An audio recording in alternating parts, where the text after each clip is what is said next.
Hello, this is Yogeshwar 7000 again, and I'm back on my series on stories from the Puranas. And today we'll be having a continuation of the series of the video which we had in our last session.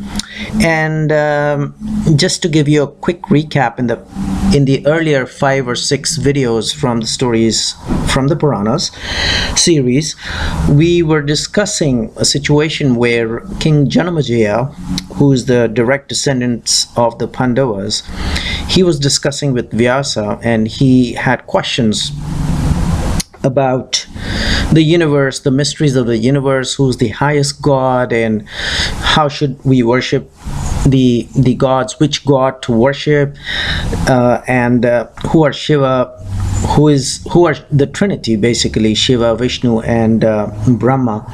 Where did they come from?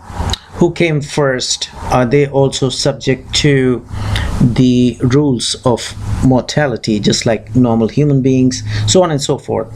And to which sage Vyasa, I'm just giving you a quick recap of what happened in the last few videos out of this series of stories from the Puranas, so that you have a clearer understanding of what we are talking about. So first of all, I'll recommend that if you can go and watch those 6 or 7 videos prior to this in the series of stories from the Puranas, that'll be better for you.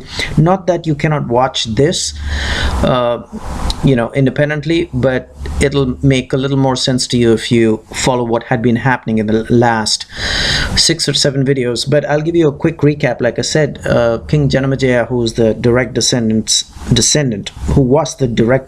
of the Pandavas, had these questions about the mysteries of the universe, about who's the highest god, and where did this universe come from, how does it end. And he was asking these questions to sage Vyasa, and to which sage Vyasa said that, look, these were very difficult questions for me as well. So I had gone myself to sage Narada to get answers to these important and mysterious questions about the universe and about the gods. To which sage Narada said that yes, these questions are very important but very difficult. So I myself, the great sage Narada, was very confused. So he had gone to Brahma, Lord Brahma, to ask these questions about the universe, to which Lord Brahma had recounted, or he explained as to how he came to know about these mysteries of the universe. And he kind of told sage Narada about his experience starting from when he was born. As we know that Mahavishnu was born first on this ocean, and out of Mahavishnu's navel lotus, Lord Brahma was born, and out of Lord Brahma, Rudra or Shiva was born. So these 3 gods were created, and Lord Brahma was recounting his experience to sage Narada and explaining him when sage Narada put the questions to him about the universe. And he was going on to explain him, and he went on to explain sage Narada about his experience when these 3 gods were created, how the supreme goddess appeared before these 3 gods and made them sit on an aeroplane, and this aeroplane went up the skies, and they were made to see the Vaikuntha, the Kailasha, and the Brahmaloka, where there were other Brahmas and other Shivas and other Vishnus in those Brahmalokas, Kailashas, and Vaikuntha. So there was another Vaikuntha where there was another Vishnu, there was another Kailasha where there was another Shiva, and there was another Brahmaloka where there was another Brahma there. And these people were very surprised as to who these gods were, which were very similar to their own identity. And then eventually they were taken to this Manidvipa, or the island of gems, where they saw the supreme goddess seated, surrounded by various other goddesses. And then these 3 gods were created into women once they approached the goddess in that island, when they descended from that aeroplane where the supreme goddess had actually taken them. And then they started to sing praises in front of the goddess, they started to praise the goddess rather in front of her, and then they realized that it is the supreme goddess who's the soul energy which actually produces this or creates this universe rather, and then sustains it and then destroys it eventually. And she uses the three gods like Brahma to create, and Vishnu to preserve, and Shiva to destroy. And she also gave reasons as to why she does that. What is the reason of her play where she creates, preserves, and destroys the universe? And then she also explains, every atom in this universe is connected to her. It's her energy which flows through the three gods and eventually through every living being in this universe. And she explains to the three gods about the meaning of karma, as to why the universe has to be created to balance the karma of all living beings. And also she explains herself as the supreme Prakriti, and then she talks about the supreme male energy as well, which is the Purusha. So she explains herself as the Prakriti, which is the female form, and then the Purusha. So once again, I'll recommend, please watch these earlier 6 or 7 videos so you'll understand more clearly. So after understanding the mysteries of this nature, these three gods, and by the way, once again, this is Lord Brahma recounting his experience to sage Narada, and sage Narada is explaining this to sage Vyasa, and sage Vyasa in turn is explaining this to King Janamejaya, who was asking these questions to sage Vyasa. So and then of course Lord Brahma also recounts that these three gods were gifted 3 Shaktis or 3 Devis, and these 3 Devis were Mahalakshmi to Vishnu, Mahagauri or Mahakali to Shiva, and Mahasaraswati to Lord Brahma.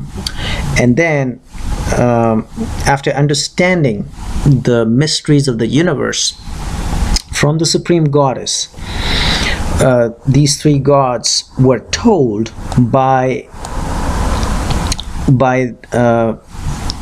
the supreme goddess that please go and do your duties, sit on the airplanes, go to your respective places and fulfill your respective duties. And whenever you have any problems or any kind of a distress, just remember me, which is the supreme goddess. So the supreme goddess told this to the 3 gods, that if there is a problem, just remember me and I'll appear before you. But always remember what I've told you about the supreme self, which is the supreme power, which is me, and also the Purusha as well. Okay, so saying this, Brahma said that, okay, Bhagavati Durga, who is the supreme goddess, gave us these 3 goddesses or Shaktis, which were full of divine beauty and luster. And then after the Devi or the supreme goddess bid farewell to them, the 3 gods, which are Brahma, Vishnu, and Shiva, went to another place. And this is what the Puranas are explaining. And by the way, all my videos are a direct reference. All this series of stories from the Puranas is actually a direct reference from the Puranas directly. It's not out of any story which was published either on paper or on the internet. So the Puranas say that after given farewell by the supreme goddess or the Devi, we 3, that's what Brahma is telling sage Narada, that we 3 went to another place and were born as males. So as you know, that once these 3 gods approached the supreme goddess in the Manidvipa or the island of the gems, these 3 gods were immediately converted into women from male. And now once they were given farewell by the Devi, they went to another place and they were born as males. Okay, and then they ascended they went on that divine airplane, and then they ascended. As the plane ascended into the space, There, all of a sudden, there was no Mani Dvipa where they met the goddess or the supreme goddess, or the Mani Dvipa is the island of gems where they were talking to the Devi, and after the Devi bid them goodbye, this was mentioned that they were born as males. Now, born as males means it could mean that they were converted as males once again from the female form, but that's what the Puranas say.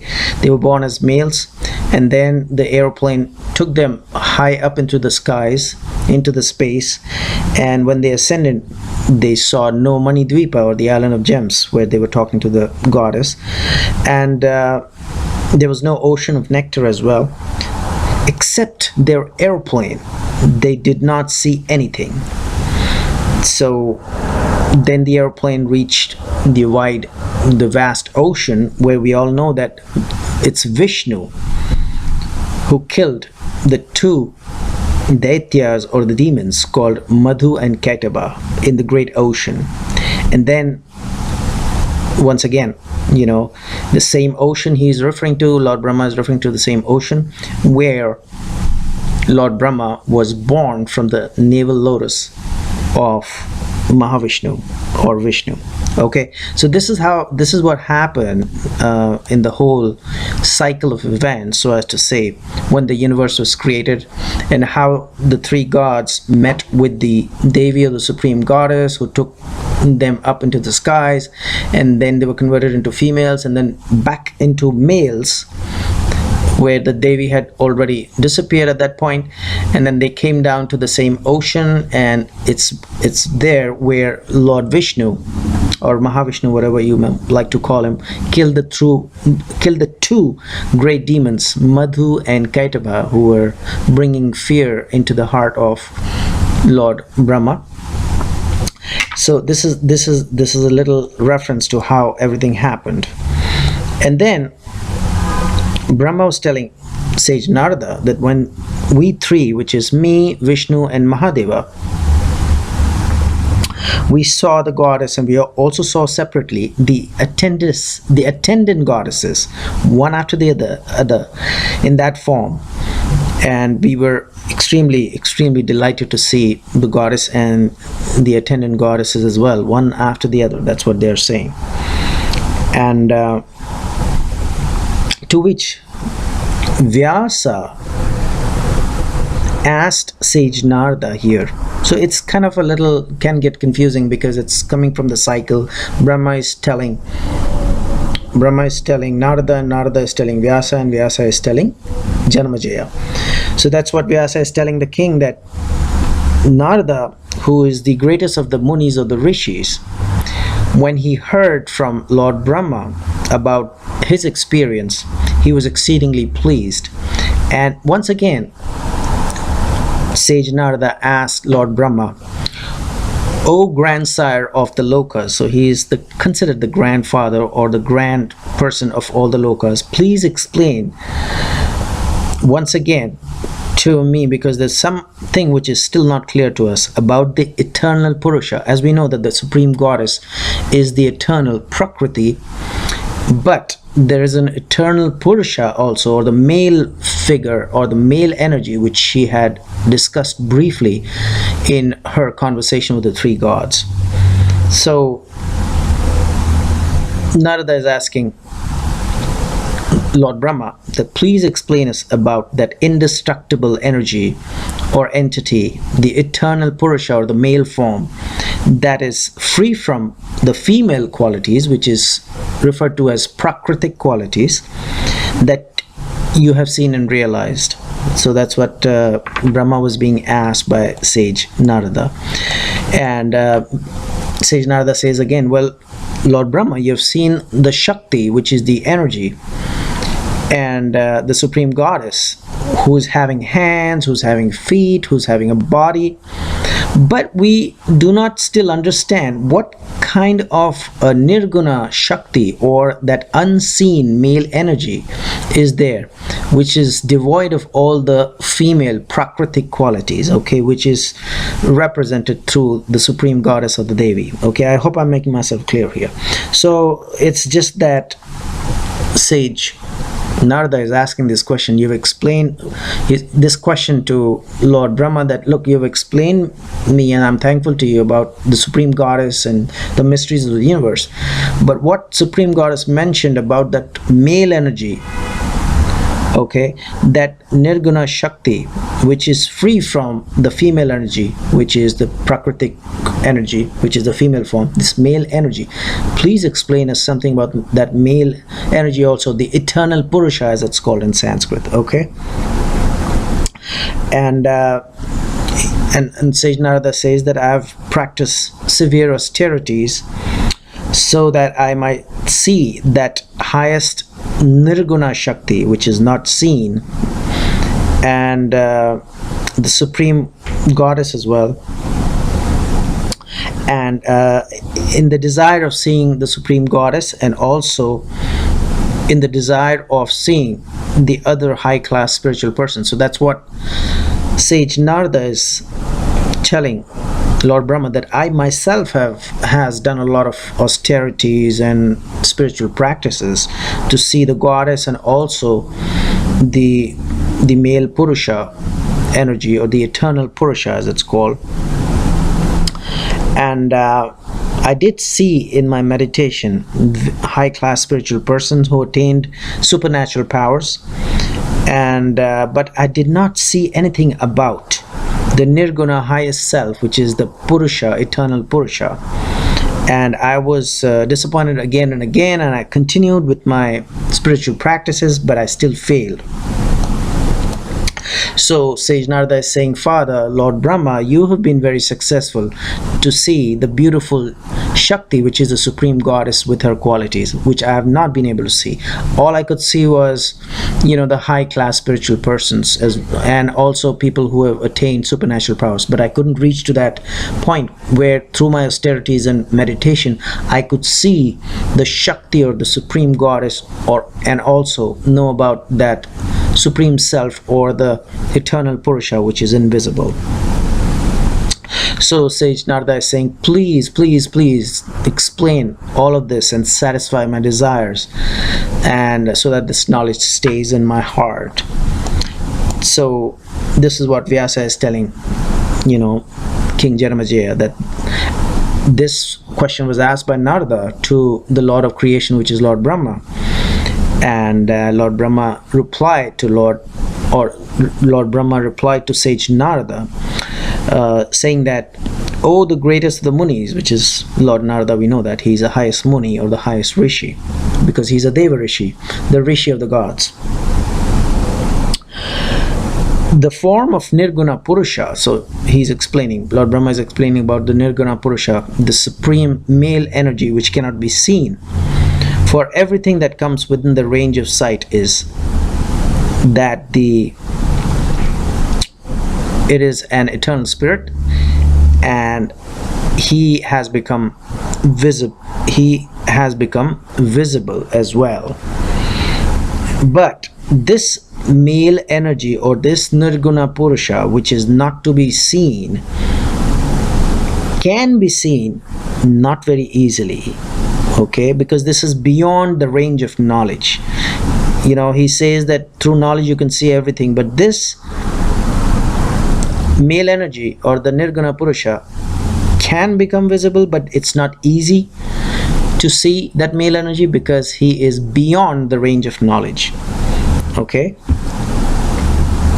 and the only way we can see this male energy, or realize his supreme power, it's only through the greatest of the greatest Munis, in their meditation, in their consciousness. So it's not as if, it's not the same situation where we went up and we saw the goddess, but we could not see the male energy, or the Nirguna Purusha energy face to face. It can only be seen through the greatest of the Munis, in their meditation, in their consciousness, not in physical form.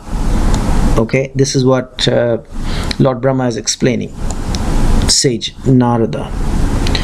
the Prakriti, which is the supreme goddess, and the Purusha, which is the Nirguna Purusha, which I just talked about, which cannot be seen, who cannot be seen, and can only be seen in the consciousness, have no beginning nor end. Okay, they can only be realized through faith.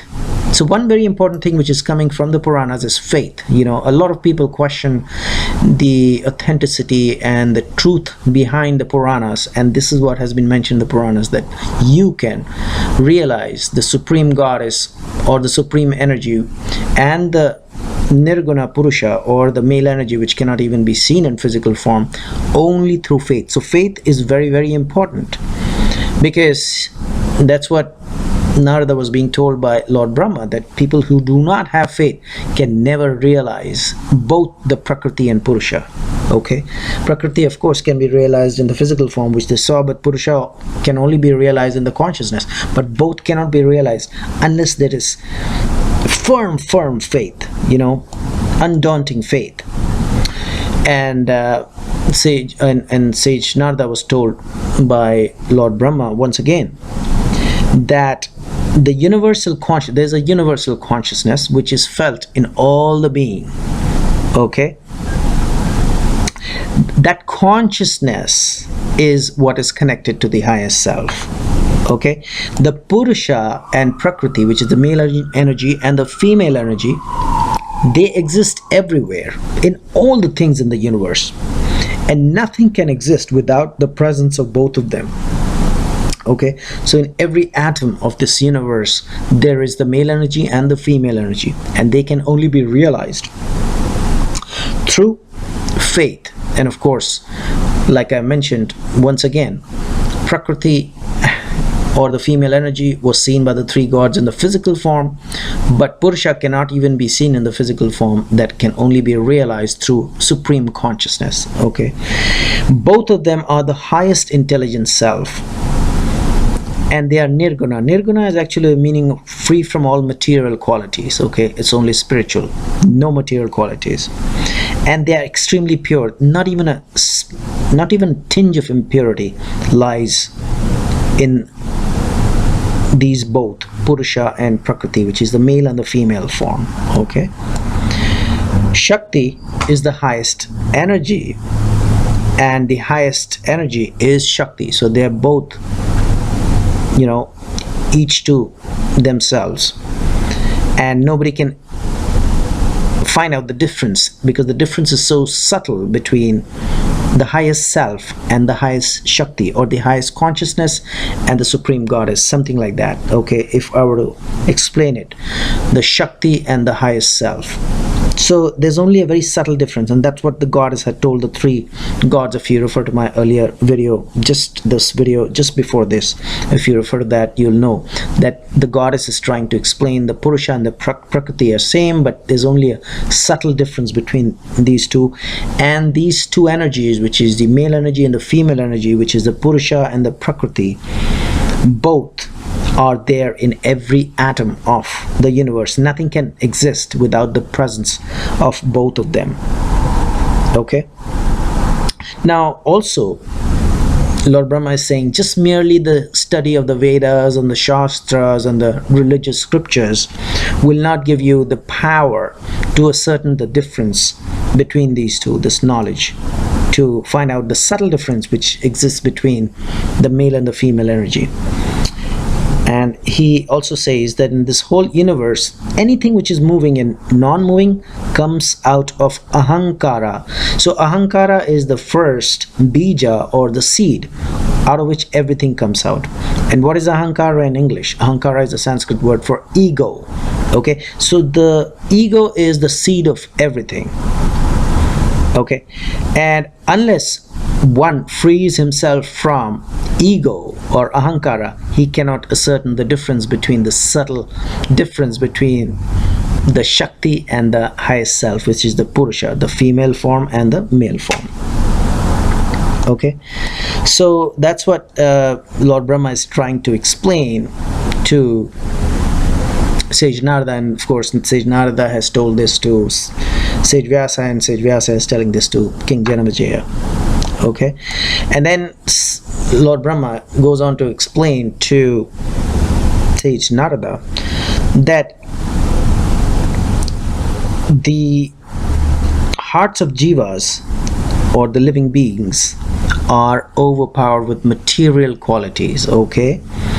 And since we are all very material people, we are quite unfit for the realization of that nirguna, or the supreme consciousness, okay? Because this heart again has come out of ego, which is ahankara in Sanskrit once again. So how can the heart, which is full of ahankara and ego, realize the supreme consciousness of the male and female energies? That's what he's telling sage Narada. And he's saying that unless one becomes able to cut all his connections with these qualities of ego, then the nirguna, highest consciousness, realization is almost impossible. And as soon as a person is free from ahankara or ego, then the nirguna consciousness, or the male purusha energy, is at once seen by him within his heart. So he can only realize it in his heart, that supreme consciousness. And then Narada asks again, well, ahankara, what is ahankara? Please tell me. Ahankara is threefold. Now we did understand that there are threefold gunas, which are sattvic, rajasic, and tamasic, okay? But then he also says that ahankara is also sattvic, rajasic, and tamasic. So he's trying to connect the three gunas, or three characteristics of sattvic and rajasic and tamasic, which we did discuss in our earlier video, that the ahankara, or the ego, can also be sattvic, can also be rajasic, and can also be tamasic. So, O Lord Brahma, Narada is saying, please describe the differences between these three subdivisions as well, and the characteristics of the several gunas, which is related to the ego or the ahankara. And Brahma said, well, of course, ahankara is also of three kinds, just like the three gunas which we know. And one is a jnana shakti, another is the kriya shakti, and the third one is the artha shakti. And the earth can also be said as dravya shakti. Okay, so there are three types of egos or ahankaras. That's what Lord Brahma is telling sage Narada. One is a jnana shakti. Jnana means knowledge. Other is the kriya shakti. Kriya means action. And the third one is the artha shakti, which is material shakti, which is materialism. Artha means material things. Okay, the power by which knowledge is produced is obtained through the sattvic ahankara. Okay, so now he has added ahankara or ego to these three gunas. So the sattvic ahankara is one through which you can attain highest knowledge. Okay, then he says the kriya shakti is basically the rajasic ahankara, through which all actions in this world or the universe takes place. And then the artha shakti, which we just talked about. Artha is a Sanskrit word for material things or money. These are generated and these are connected with the ego, and it is called tamasic ahankara. Okay, so the jnana shakti is connected with sattvic ahankara, kriya shakti, which is action. Jnana, of course, is knowledge. Jnana shakti, which is the power to get knowledge, is connected with the sattvic ahankara. The kriya shakti, which is the power of action, is connected with rajasic ahankara. And the artha shakti, which is the material or the power through which material things are obtained or generated, is called tamasic ahankara. So here, look very clearly that tamasic guna is connected with material things. That's giving us an indication here very clearly. Rajasic Ahankara is connected with the action, and Sattvic is all about knowledge. Okay, and then he goes on to explain how these Shaktis work. So out of the, first of all, he starts with the Tahamsik Ahankara. Lord Brahma is explaining, sage Vyasa, about the Tamsik Ahankara, and he's saying that out of the Tamsik Ahankara come out these things called sound, touch, form, taste, and smell. Okay, which we see around us. We see around us sound, which we see around us touch, we see around us form, we see around us taste, and we see around us smell. Okay, that's what he's saying. Out of the Tamasik Ahankara comes out these 5 things, which are sound, touch, form, taste, and smell. Okay, and then he says that from the Rajasic energy, or the Rajasic Ahankara, comes out the senses, the organs of the senses, like mouth, hands, feet, and reproductive generations, which are called 5 karmendriyas. That's another Sanskrit word, which means organs of action. So just like they said that material things are connected, just like he said, Lord Brahma told sage Narada that material things are connected with Tamasik Ahankara. So the 5 things which can give you the realization of material things are sound, touch, form, taste, and smell. Okay, but as far as action is coming, it is coming from Rajasic Ahankara, and what is required are ears, skin, tongue, eyes, and nose. Okay, which are the 5 Gyan Endriyas. Okay, and then we talked about the mouth, hand, feet, and the organs of generation as well, which are organs of action. So because if there's no mouth, there's no hand, there's no feet, there's no reproductive organ, then we cannot do action. So it is connected with the Rajasic Ahankara. All right, and then the highest Sattvic Ahankara is produced, or they are the rulers of the internal things, 5 internal things, which can be represented through gods, which are the Vayu god, the Sun god, the Varuna god, and the twin Ashwin Kumara. So these 5 gods are connected, and once again Sattvic Ahankara is about creation of knowledge, is connected with these 5 gods, which are Vayu, Sun, Varuna, and the twin Ashwini Kumaras. Okay, so this is how he's trying to, Lord Brahma is trying to explain the science of creation through these 3 gunas, and how they are connected with Ahankara, which is ego, and how all living beings have been given these qualities, this Ahankara, along with these gunas. Okay, now I will stop right here, and the reason why I'll stop right here is because otherwise you'll get confused. Okay, so this was a little knowledge about the 3 gunas and how they are connected with the Ahankaras or ego, and what is the way to basically realize the Nirguna Shakti, or the male energy which cannot be seen, and the female energy. Also, this video explained us as to how every atom in this universe is connected to the Prakriti and the Purusha, or the female energy and the male energy, and nothing can exist without them, and how these gunas are connected, which is the Sattvic guna and the Rajasic guna and the Tamasic guna are connected with the ego or Ahankaras, and what are they representative of, like the Sattvic Ahankara is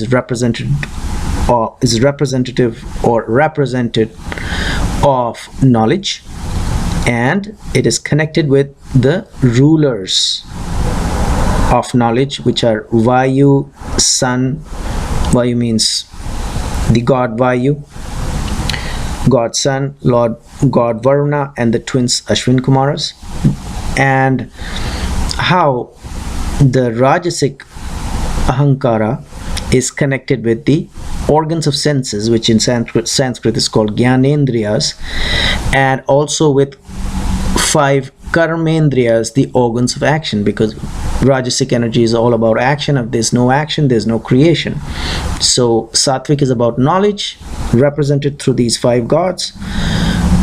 Rajasic is about Rajasic energy, which is about creation, about action, and it is represented through the Gyanendriyas, which are the organs of senses, and the Karmendriyas, which are the organs of action. And then Tamasic Ahankara is connected with the materials, or the with the qualities of understanding, which come, or understanding of feeling material objects, which come with sound, touch, form, taste, and smell. So we understood that part as well.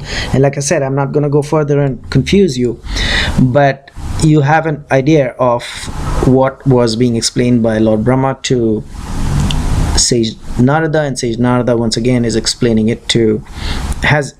this to Sage Vyasa, and Sage Vyasa is explaining this to the king Janamejaya, the direct descendant of the Pandavas. Okay, and what we'll do is we'll discuss further about this knowledge which is coming directly from the Puranas. And in the meanwhile, I will recommend subscribe to my channel and check out my website. There'll be more interesting stuff which will be coming, and I'll see you with an interesting topic in my next session very soon. Goodbye.